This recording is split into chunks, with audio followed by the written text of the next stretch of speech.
Hello and welcome back. In today's video, we're going to be continuing to look at Barrow's theorem and how to find the area under a curve. So let's get right to it. First let's write the formula. It was f of x defined by upper bound b and lower bound a, d of x equal to derivative of x applied to b minus derivative of f applied to a. And that gives us the area under a curve.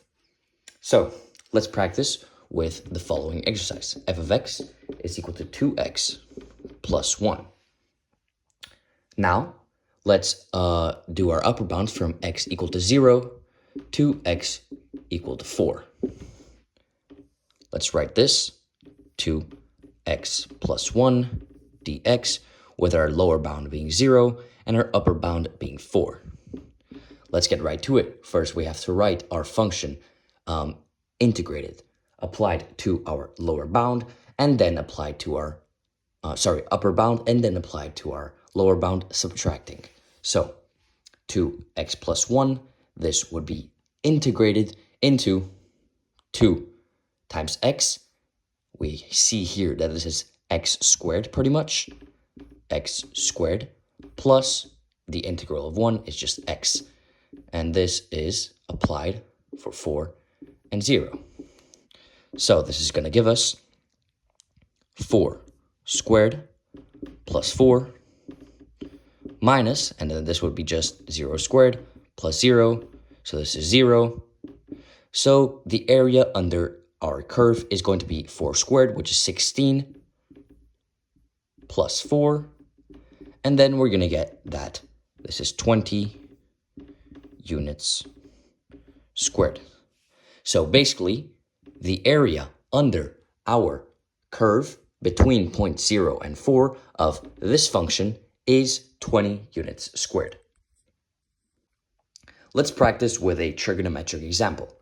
Let's say that our function, our f of x, is equal to sine of x, and that our lower bounds are a equal to 0 and b equal to pi. So let's write our integral down. Sine of x, dx, 0, and pi. And this is going to give us, obviously, sine of x integrated is minus cosine of x, as if we derive cosine of x is minus sine of x, so minus cosine of x is sine of x, and therefore this we have to apply to 0 and pi. We have to look at our unit circle here applied to our cosine. Obviously, this is going to be 1, this is going to be 0, as the sine, this is going to be minus 1, and this is going to be 0 as well. This we know is 0, or 2 pi. This we know is pi over 2. This is pi. This is 3 pi over 2, and then this is back to 0, or 2 pi. So,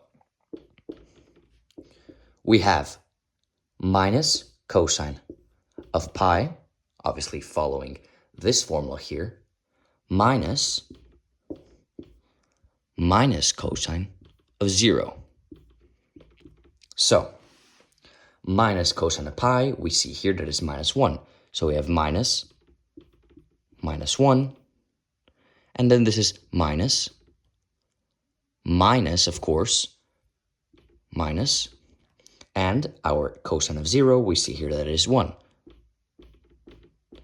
So we get that this is minus 1 is 1, minus 1 is plus 1, so this is going to be 2 units squared. And that is it. The answer, the area under the curve of sine of x between the points 0 and pi is 2 units squared. And that is how you find the area under a curve using Barrow's theorem. However, there are other applications of Barrow's theorem, and in our next video, we're going to be looking at the application of definite integrals and Barrow's theorem in the area between two functions that do not intersect using 2 points. Thank you for watching.